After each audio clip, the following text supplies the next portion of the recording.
ఆ మిథున్ రెడ్డి గారు కానీ, ఆ పెద్దిరెడ్డి రామచంద్ర రెడ్డి గారు కానీ, ఆ ద్వారకనాథ్ రెడ్డి గారు కానీ నా కంటి కనపడితే మిందుపడి నా పళ్ళతో వాళ్ళ పీక కొరికేయాలన్నంత కోపం నాకుంది వెంకటకృష్ణ గారు.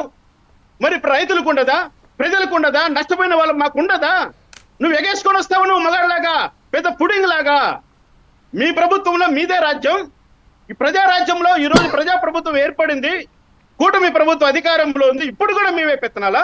ఇప్పుడు కూడా మీవే రౌడీ చేయాలా? ఇప్పుడు చంద్రబాబు నాయుడు గారు ఇప్పుడు చంద్రబాబు నాయుడు గారు కానీ లోకేష్ గారు కానీ ఈ తెలుగుదేశం పార్టీ కార్యకర్తలకు లేకపోతే కూటమి పార్టీల నాయకత్వాలు, కూటమి పార్టీల కార్యకర్తలకి ఇంకా స్వేచ్ఛ ఇవ్వలేదు, లేకపోతే గ్రీన్ సిగ్నల్ ఇవ్వలేదని ఏమైనా ఫీల్ అవుతున్నారా ఏంటి మీరు అందరూ? 100% ఫీల్ అవుతున్నాం.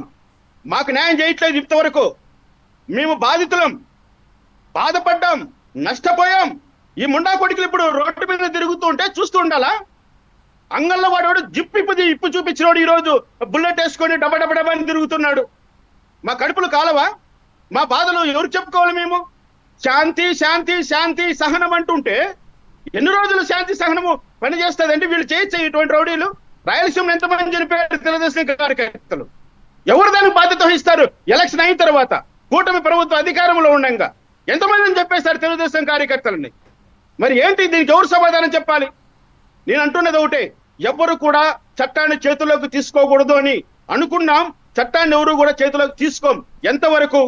చట్టం తన పని చేసినప్పుడు. చట్టం తన పని తను చేయకపోతే మేము ఎక్కడికి వెళ్ళాలి? ఎవరిని ఆశ్రయించాలి? అడవులకు వెళ్ళి నక్సలైట్లు కాలు పట్టుకోవాలా? మళ్ళీ ఆ నక్సలైట్ సంస్కృతిని ఈ ప్రజాస్వామ్యానికి తీసుకురావాలా? ఎవరిని అప్రోచ్ కావాలి మేము?